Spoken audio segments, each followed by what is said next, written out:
Gente, em junho ou julho de 2013, eu me lembro que eu estava descansando, era um domingo, um dos domingos, aí eu estava em casa dando uma descansada para o culto à noite, era em torno de 4:30 da tarde, e uma tempestade veio sobre o centro de Piracicaba. Foi incrível, porque depois eu conversei com algumas pessoas, meus avós que moram na Paulista e gente de outras regiões da cidade. Nem choveu, mas aqui nesse miolo aqui, eu na época morava aqui no centro, foi assim uma tempestade, e isso ficou tão marcado que a janela do apartamento começou a tremer, assim, balançar bastante, e a gente foi ver, e quando eu estava olhando assim para a janela foi embora com o vento, a janela do apartamento, foi uma coisa assim que, eu falei, meu Deus do céu, metade da janela, né, o vidro ficou, a outra parte foi embora. Eu vi a janela indo assim, eu morava no 9º andar, na época, e a coisa foi embora. Depois, ficou sem energia, enfim, aquela loucura toda. Foi para o culto, a nossa igreja era aqui na rua São José ainda, um predinho pequeno atrás da igreja Bom Jesus, e eu me lembro de naquele domingo fazer o culto para 9 pessoas, à luz de velas. Olha que chique, tem jantar à luz de velas, né, que é chique. Nós fizemos um culto à luz de velas, o pessoal ligou o celular, a lanterna do celular, estava lá eu, a Dani, acho que o João, pai do Anderson, e um casal que veio de Rio Claro, que não choveu e nem faziam ideia do que tinha acontecido aqui na cidade. Eu não sei se alguém que está aqui hoje participou desse culto, mas tinha lá uma meia dúzia só de guerreiro, as várias árvores aqui da praça caíram. Eu não sei se você já enfrentou ou já viu de perto uma tempestade dessa na sua vida. Eu me lembro também quando criança, eu estava na Praia Grande com um primo, vendo um desfile lá, de repente começou guarda-sol para todo lado, as modelos que estavam desfilando lá, parou tudo, interrompeu, a gente saiu correndo igual doido atrás de uma lanchonete, porque os vendavais são assim, os vendavais são incontroláveis, e é interessante que uma das características de uma tempestade, de um vendaval, é justamente a perda do controle. Além de muitas vezes ele ser repentino, ele não avisa que vai vir, não tem previsão meteorológica, você perde completamente o controle da situação. E você sabe que o dilúvio foi a maior tempestade de todos os tempos. A maior tempestade de todos os tempos. Mas você também sabe que nós não estamos aqui falando nessa manhã de uma tempestade dessas, que tem a ver com o clima, com a meteorologia. Nós estamos falando das tempestades, dos vendavais que nós enfrentamos na nossa vida. Quantos aqui já enfrentaram, por exemplo, uma questão na sua vida econômica, de uma hora para outra, estava tudo bem, estava tudo certo, e de repente uma tempestade financeira chegou, desemprego, problema, dificuldade, suas contas continuavam lá, mas agora você não tinha recurso, você não tinha condição, não tinha um lugar, uma fonte de onde tirar para saldar suas contas, suas responsabilidades.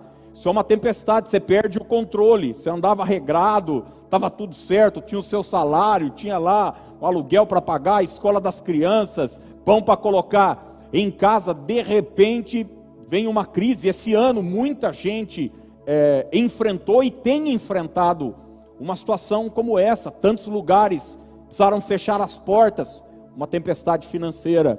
Às vezes a gente enfrenta isso na área da saúde. Está tudo bem, está tudo certo, você está em casa, saiu do banho, de repente um caroço, vai fazer um exame, está tudo bem, está tudo certo, era rotina, mas de repente um probleminha ali, uma questão é colocada, e sua vida vira do avesso. Você perde o controle, seus compromissos se esvaziam, sua agenda é completamente alterada, porque um vendaval, uma tempestade começa. Quantas pessoas eu já atendi, dizendo: pastor, estava tudo certo no meu casamento, estava tudo em ordem para eu casar, estava tudo certo no namoro, na relação, mas ele disse que não me amava mais, ela disse que tinha outros planos, ele falou que nunca me amou, pegou as coisas e foi embora, e a vida que estava toda já organizada, arquitetada, de repente saiu do controle. Eu quero falar com você hoje sobre isso, como enfrentar os vendavais da vida, como a gente enfrenta essas situações que vêm, a gente querendo ou não, a gente sendo de Deus ou não, as dificuldades e os problemas acontecem na vida, eles são inevitáveis, mas como é que a gente deve se portar diante de um vendaval? Primeiro lugar, contando com a graça de Deus. Vamos repetir essa verdade junto? Diga: contando com a graça de Deus. O texto de Gênesis capítulo 6, que é o texto que vai começar a história de Noé e depois falar sobre o grande dilúvio, enfim, aquela tempestade toda de destruição, no verso de número 8, traz a seguinte afirmação: porém Noé achou graça diante do Senhor. Vamos repetir juntos essa verdade? Diga: Noé achou graça diante do Senhor. Entenda a palavra graça por dois aspectos. Primeiro, graça tem a ver com favor. Eu vou repetir: graça tem a ver com favor. Quando você vai jogar bola, você divide as pessoas lá em duas equipes. Uma é contra e a outra é a favor, né? Quando um cara chuta a bola para o lado contrário, você está falando: você está fazendo gol contra? Não, nós chutamos para lá. Então você precisa entender que existem situações e pessoas na sua vida que serão favoráveis. Deus é uma delas. A situação pode ser desfavorável. As circunstâncias podem ser desfavoráveis. A enfermidade é desfavorável. O desemprego é desfavorável. As críticas, o levante das pessoas, a injustiça, a traição é desfavorável, mas em meio às tempestades da vida, eu preciso entender que Deus continua do meu lado, Ele está ao meu favor. Eu achei que você ia ficar mais feliz com isso, hein? Porque o apóstolo Paulo diz o seguinte: se Deus é por nós, quem será contra nós? Mas, gente, seja honesto, quantas vezes a gente pensa, quando um problema vem, que Deus está contra? Você enfrenta um desemprego, por exemplo, você passa por um revés na área da saúde, e daí você fala o seguinte: pô, Deus me abandonou, Deus me deixou. Não, as circunstâncias são desfavoráveis, mas Deus continua favorável. Isso é graça. E a outra palavra que graça nos remete é imerecido. Graça é favor imerecido, ou seja, é um favor, é um benefício que eu não mereço. Deus não está do meu lado, Deus não vai me ajudar porque eu tenho mérito pessoal nisso. Não, Deus está do meu lado por graça.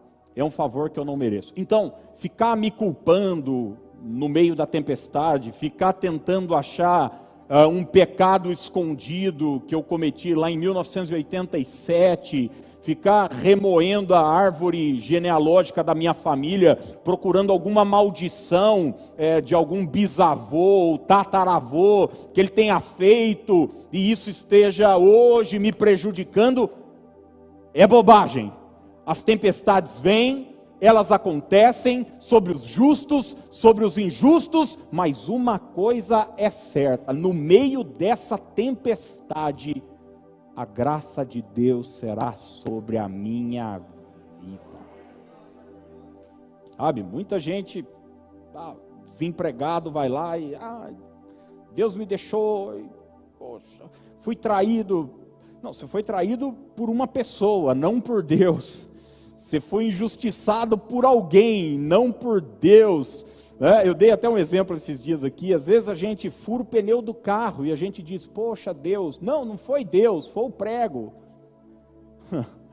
Foi um problema no asfalto, não foi Deus, foi um buraco. Mas tudo, tem gente que tudo de ruim, de difícil que acontece na vida, ela atribui a Deus. Eu quero dizer para você que Deus é bom, Deus é gracioso, e Ele tem prazer, e não só tem prazer, Ele vai te ajudar no meio dessa tempestade que você está vivendo. Conte com a graça de Deus. Olha o que aconteceu, e a forma com que o apóstolo Paulo, no final da sua vida, lida com uma dificuldade que ele está enfrentando.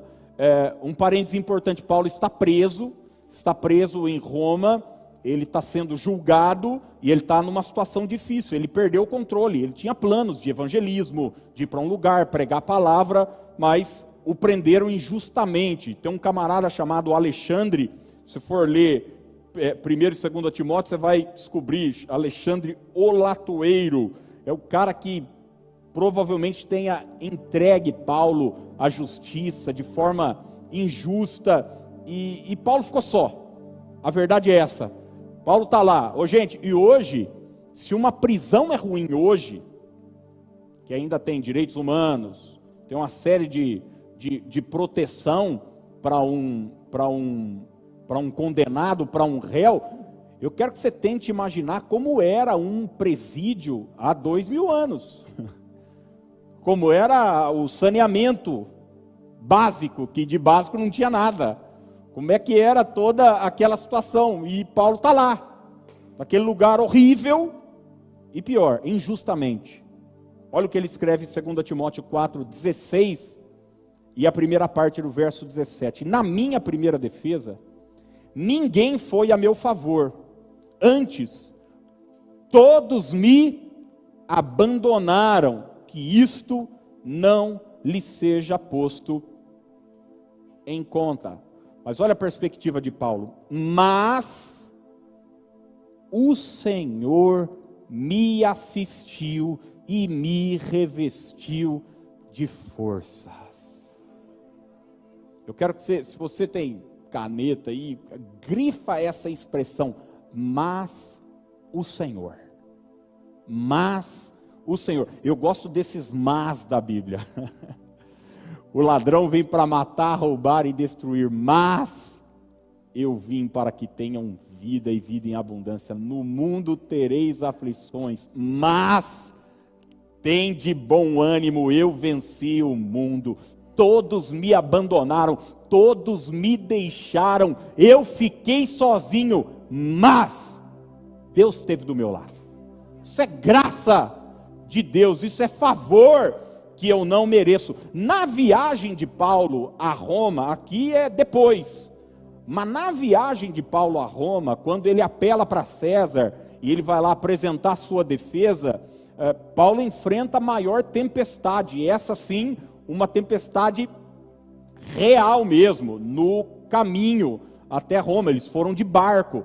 Gente, se você lê depois em casa, leia Atos 27 e 28, são os últimos 2 capítulos de Atos dos Apóstolos. Eles enfrentam inclusive um furacão, um tornado chamado Euroaquilão. Era meio parente meu lá, antigo. Euroaquilão. Eu tive um pastor que toda vez que ele pregava esse texto, eu já sabia. E vem piada para cima de mim. Eu era menino na igreja. Atos 27, 23 e 24, no meio da tempestade. Gente, eles ficaram sem ver sol e lua dias e dias e dias. mais de semana. Eles não viam nada, tempestade no meio do mar. No meio do mar. Alguém aqui já fez cruzeiro ou não? Quem já fez? Uma delícia, né? Tem uma igreja, há alguns anos, fizeram um cruzeiro organizado pela igreja, eles me convidaram para pregar e me deram de graça. Eu fiz o esforço de ir pregar. E a Dani foi junto. E na primeira noite, o barco deu uma saculejada. Mas aqueles navios enormes, né, gente? Aqueles cruzeiros gigantes. Mas deu uma saculejada. E a Dani falou, pelo amor de Deus, não volto mais em negócio de cruzeiro. Não, aqui não é a saculejada num transatlântico. Era uns barquinhos de 2000 anos no meio de uma forte tempestade. No meio de uma forte tempestade.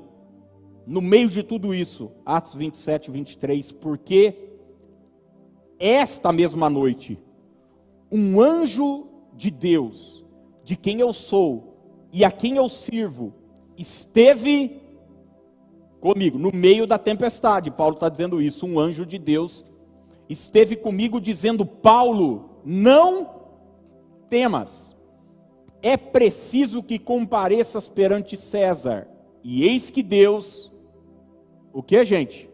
Por sua graça, Deus por sua graça te deu todos quantos navegam contigo. Eu quero dizer para você que Deus não retirou a graça dele sobre a sua vida. Pelo contrário, em momentos difíceis, Deus eleva a graça dele sobre a nossa vida. Aí você fala, pô pastor, você está falando isso porque você não me conhece, eu sou uma tranqueira. Eu já fiz tanta coisa errada. Eu tenho um passado comprometedor. Eu engano bem, eu venho aqui, pego a Bíblia, tal, mas, pastor, meu passado me condena. Sabe aquele filme, Eu Sei o que Vocês Fizeram no Verão Passado?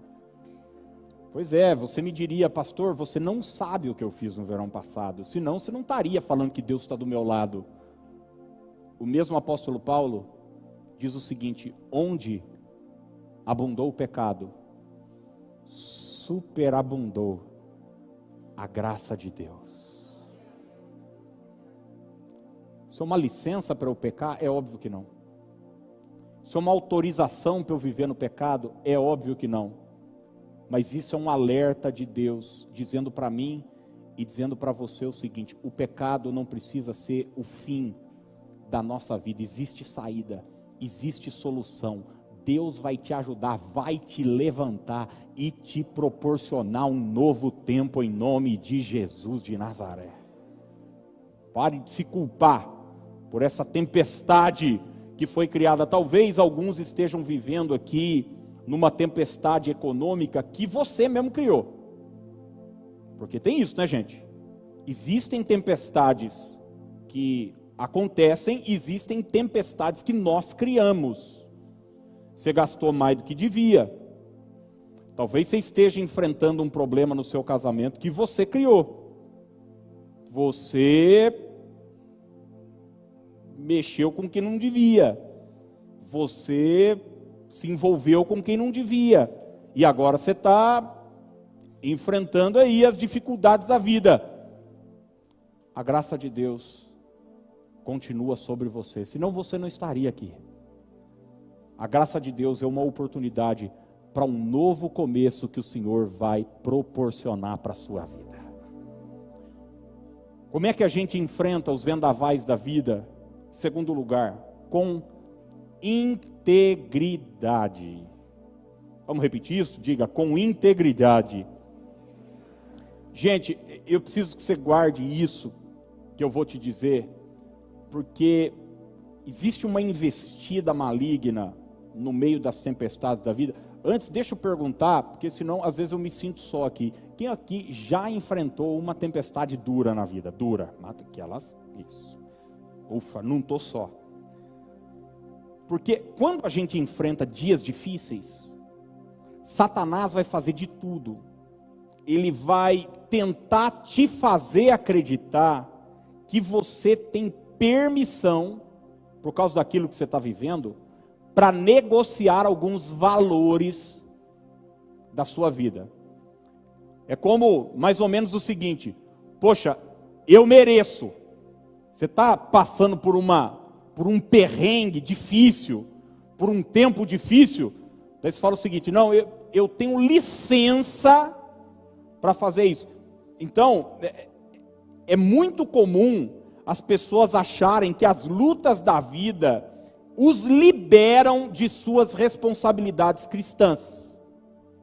Mas eu estou aqui para dizer para você que não, que as tempestades da vida devem ser enfrentadas contando com a graça de Deus.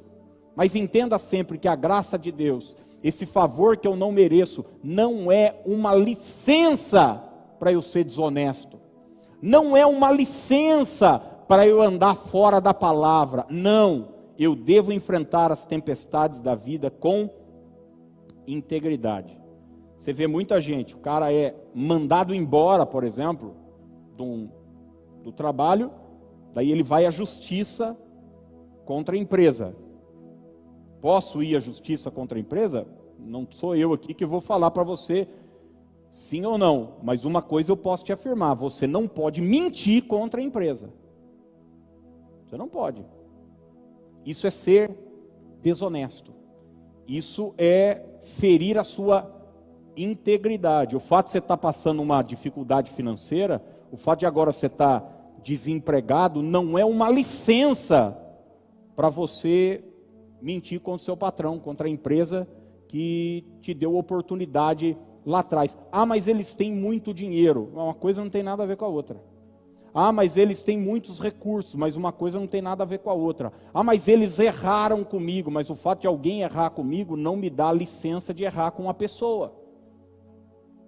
Então, você pode entrar? Pode, mas para pedir aquilo que é certo, para pedir aquilo que é justo, não aquilo que é desonesto. É comum você ver gente que foi traída num relacionamento, abandonada, daí depois sair e cair para farra. E cada dia está com em algum motel aí da vida. Por quê? Porque dentro dela, ela acha o seguinte: eu tenho essa licença, olha o que aconteceu comigo. E daí muitas vezes um amigo, alguém vai chegar, chamar atenção, de forma amistosa, dizendo: pô, não faça isso. Um familiar, e ela diz o seguinte: você não sabe a minha dor, mas a minha dor e a tua dor não nos dá a permissão de sermos desonestos. Em nome de Jesus, enfrente essa luta, e essa tempestade com integridade. Não negocie os teus valores. O cara, sei lá, está passando um revés, daí começa a beber. Começa a beber desenfreadamente. Se afunda nas drogas. Não.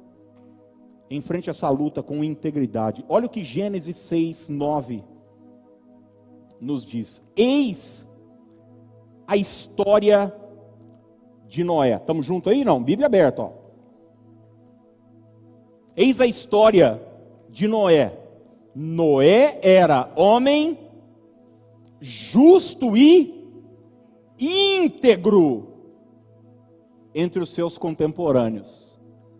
Noé era homem justo e íntegro entre os seus contemporâneos. É interessante essa expressão que Moisés usa no relato, entre os seus contemporâneos, porque os contemporâneos de Noé eram do peru. Tanto é que Jesus vai falar que o final dos tempos, os últimos dias, serão como os dias de Noé. E vai depois dizer que serão como os dias de Ló também, se referindo a Sodoma e Gomorra. Ou seja, era um tempo de completa inversão de valores, onde a integridade, onde a honestidade não era levada em conta. É impressionante que hoje nós vivemos um tempo onde os valores estão tão deturpados que ser íntegro, ser honesto, aquilo que é dever de todo mundo, passou a ser qualidade. Mas integridade não era para ser uma qualidade, era para ser um dever de qualquer pessoa. Você tem um compromisso financeiro, você vai lá e honra. Você dá a sua palavra, você vai lá e honra. Você falou que ia fazer, você vai lá e faz. Você falou que não ia fazer, simplesmente você não faz. Durante essa tempestade que Noé enfrentou, ele enfrentou com integridade. Irmãos, eu não acredito num evangelho que não afeta o nosso caráter. Eu não acredito num evangelho que só muda a nossa agenda aos domingos de manhã. Infelizmente tem gente que a única coisa que aconteceu com ela ao se tornar cristã é que aos domingos de manhã ela ia para o Mercadão comer pastel. Que aos domingos de manhã, antes, ela ia para o Termas, em Águas de São Pedro, ou para o Clube de Campo, ou para o Cristóvão, ou visitar os parentes, ou andar a cavalo em Águas de São Pedro, ou numa chácara encharqueada. E agora ela vem para a Comunidade da Esperança. É a única diferença. Não. O Evangelho, a palavra de Deus, precisa atingir o nosso caráter. A Bíblia diz, aquele que mentia, não minta mais. Aquele que roubava, não roube mais. Você percebe como a graça de Deus não anula o meu dever de ser íntegro, de ser correto, de viver em santidade, de fugir do pecado. Uma coisa caminha lado a lado com a outra. Então, no meio dessa dificuldade, mantenha a sua integridade. Eu sei que às vezes a gente quer um escape. É muito comum, você vai ver alguém que está vendo uma dificuldade, daí ela arruma a bebida como um escape, a pornografia como um escape, as drogas como um escape, enfim, o consumo desenfreado como um escape. Tudo isso é uma fuga, no meio de uma tempestade, de um tempo difícil, mas em frente com integridade. Quando Jó estava passando aquela luta toda que ele enfrentou, você se lembra, a mulher de Jó foi falar com ele o quê? Amaldiçoe o teu Deus e morra, não é? Olha só, Jó servia a Deus, Jó era um homem de Deus, daí está tudo dando errado na vida dele, a mulher chega para ele e diz, viu, deixa esse Deus.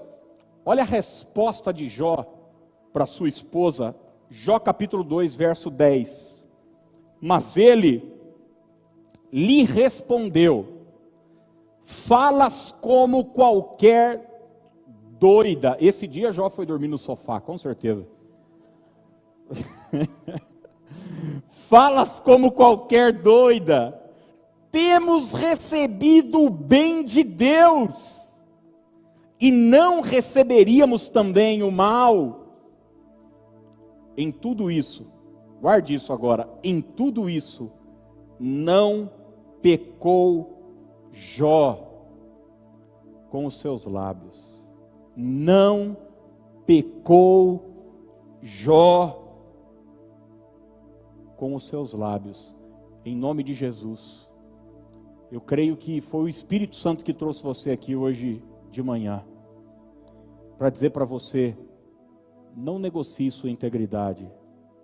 Mulher de Deus, não negocie sua integridade. O fato do seu marido não ser amoroso, carinhoso, não te dá licença de te dar mole para outro homem no seu trabalho. O mesmo eu digo para os homens. O fato da sua esposa talvez viver com dor de cabeça em casa, não te dá licença de ficar dando escapada.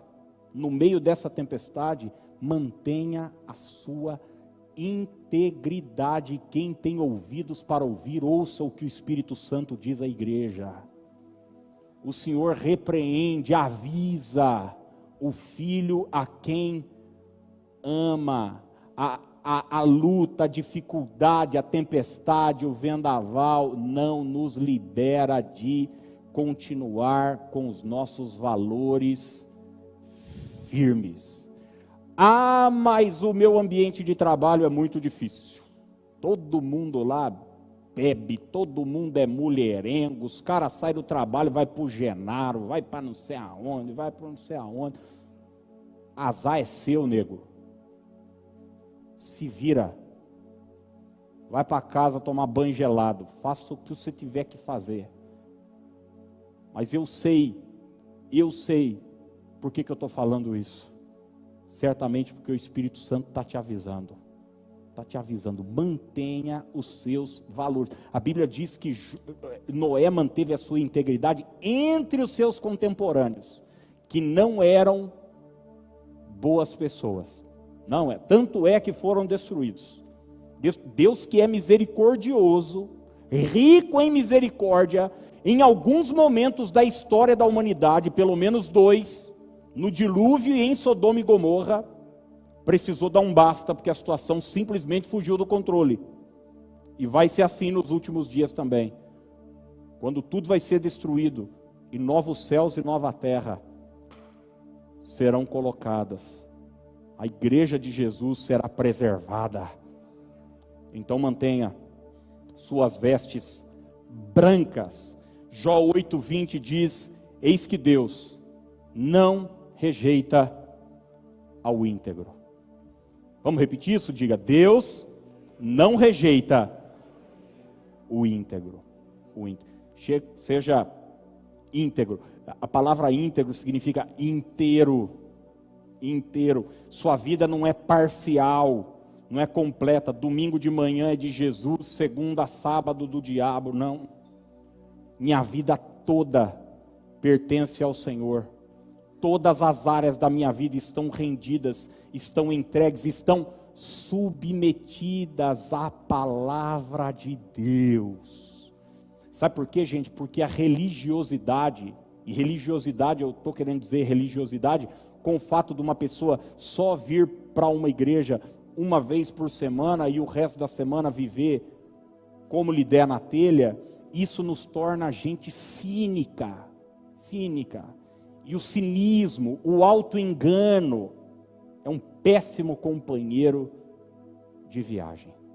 Terceiro e último lugar, enfrente esse vendaval, de mãos dadas com Deus. De mãos dadas com Deus. Bom, eu não preciso nem falar para você, porque você já viveu essa experiência de enfrentar uma dificuldade e o diabo dizer para você que Deus te abandonou. Não é a primeira coisa que a gente ouve? Você enfrenta uma luta, você enfrenta um problema, o diabo te diz o seguinte: Deus te abandonou, Deus não está mais com você. E é interessante que muitos cristãos, quando enfrentam uma luta, sabe qual é a primeira coisa que o cara faz? Parar de vir na igreja. Quem já viu isso? O cara estava vivendo a vida, as coisas estavam dando certo, de repente foi mandado embora do trabalho. Para de vir na igreja. Estava tudo certo, estava vindo, de repente namorado largou. Para de vir no culto. Enfrenta uma enfermidade.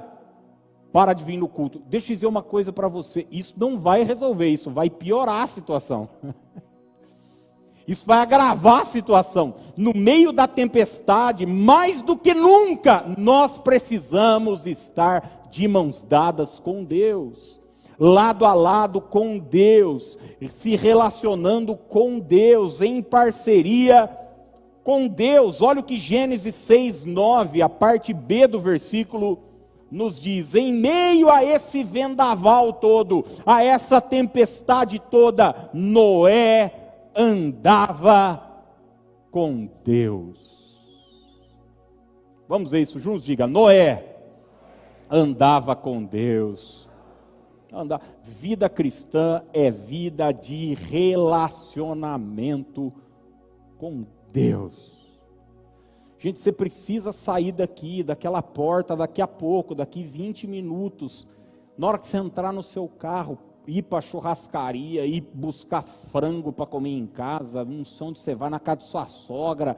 Você precisa, pelo amor de Deus, entender que Deus está indo junto com você. Amanhã, quando você entrar naquele consultório, naquele trabalho seu, na sala de aula, na empresa, na firma, aonde você trabalhar, entenda que Deus estará do teu lado. Você tem um exame para fazer essa semana que tem te preocupado, Deus estará do teu lado.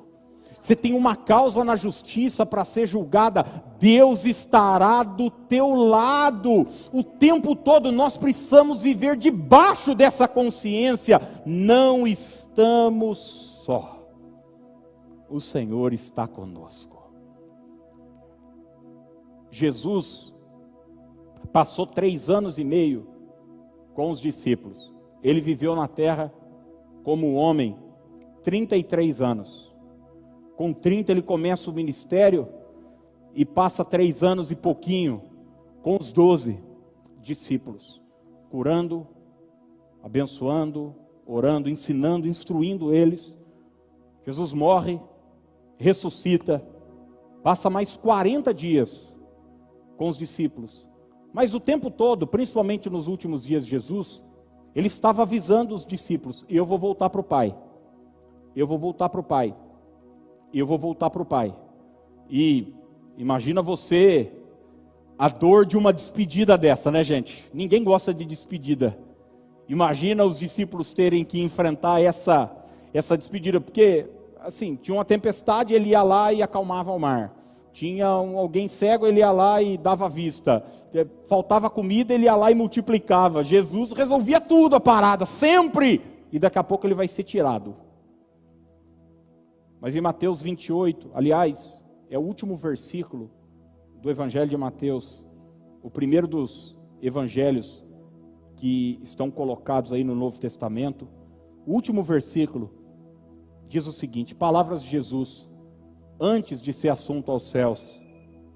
Mateus 28, 20. Eis que estou convosco todos os dias, até a consumação dos séculos. Estou convosco todos os dias. Todos os dias. Ô, gente, não tem dia que parece que você acordou com o pé esquerdo? Graças a Deus, né? Imagina, você acorda sem o pé esquerdo. Seria uma coisa terrível, né? Você dormiu com os 2 pés, você acorda sem o pé esquerdo. Daí é problema. Não, mas você entende o que eu estou dizendo. Tem dia que parece, a gente falava antigamente, parece que a bruxa está solta. Esses dias foi quando, essa semana, teve um dos dias aí, meu amigo, e eu não sei se fizeram macumba para mim, eu não acredito que macumba pegue em mim, eu sou lavado e remido do sangue do Cordeiro, mas olha, mas tudo que eu programei, mas não deu certo, nada. E eu me lembro de ter ido numa das coisas, eu deixei meu carro para lavar, eu falei, cara, hoje eu estou merecendo tomar um café agora, pelo amor de Deus, o sangue de Jesus tem poder, eu vou ali num lugar que eu gosto de tomar café, daí fui longe, fui a pé, estava a pé, deixei o carro, fui longe, eu estava de bota, não estava com tênis apropriado, bom, cheguei em casa com bolha, foi aquele dia. Cheguei lá, o lugar fechado, do nada, mas longe, fui a pé lá em cima. Daí voltando, falei, bom, graças a Deus, agora na volta tem um outro café, eu tomo. Tá fechado também. Eu não sei se o pessoal combinou, falou, hoje nós vamos... Eu poderia falar mais um monte de coisa aqui, mas como minha mente é ruim para ficar lembrando de desgraça, eu não vou nem gastar seu tempo com isso. Mas sabe aqueles dias onde tudo dá certo? Deus vai estar com você. E sabe aqueles dias onde tudo dá errado? Deus vai estar com você também. Deus vai estar todos os dias. Sabe aquele dia onde você sente que Deus está com você? Porque tem dia que você está revestido de uma força emocional, dizendo, você acorda falando, hoje Deus está comigo, ô glória, e tal, vou conquistar, hoje é dia de milagre. Tem dia assim, né? Você acorda, alguém diz, viu passarinho verde e tal, e você faz café para todo mundo, e coloca uma mesa bonita, e bom dia gente, vamos acordar, o Senhor é a nossa força. Nesse dia, Deus está com você. Mas sabe quando você acorda com aquele mau humor? Dizendo, pelo amor de Deus, onde é que eu estou? Onde é que eu estou? Deus vai estar com você também nesse dia. Então aguenta firme, cara. Aguenta firme, respira fundo. Dá as mãos para Deus e diga, Senhor, hoje mais do que nunca, eu preciso da tua ajuda. Se te mostras fraco, frouxo, Salomão diz, no dia da angústia, a tua força é pequena. Enquanto o pessoal do louvor, da música vai chegar para a gente participar da ceia, eu quero dizer para você que você não controla o vendaval, mas controla a sua reação diante dele. Eu vou repetir, você não controla o vendaval, a tempestade, a luta, você não controla isso, está fora do seu controle, mas você controla a sua reação diante dos vendavais da vida. Então, enfrente eles contando com a graça de Deus, enfrente eles de mãos dadas com Deus, enfrente esses vendavais que a vida traz com integridade. Amém? Feche os seus olhos por um instante. Eu quero orar com você antes da gente participar da ceia.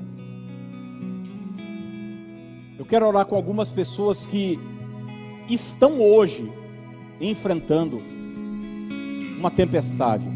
Eu não sei de que ordem é, se é econômica, familiar, na saúde, não importa, tudo que envolve a sua vida é importante para Deus. E porque a dor do outro ou o problema do outro é maior, não significa que o seu problema não seja importante para Deus também. É verdade que tem gente agora num leito de hospital, mas é verdade também que você está enfrentando seus desafios, e é a sua luta, é a sua tempestade, é a sua dor.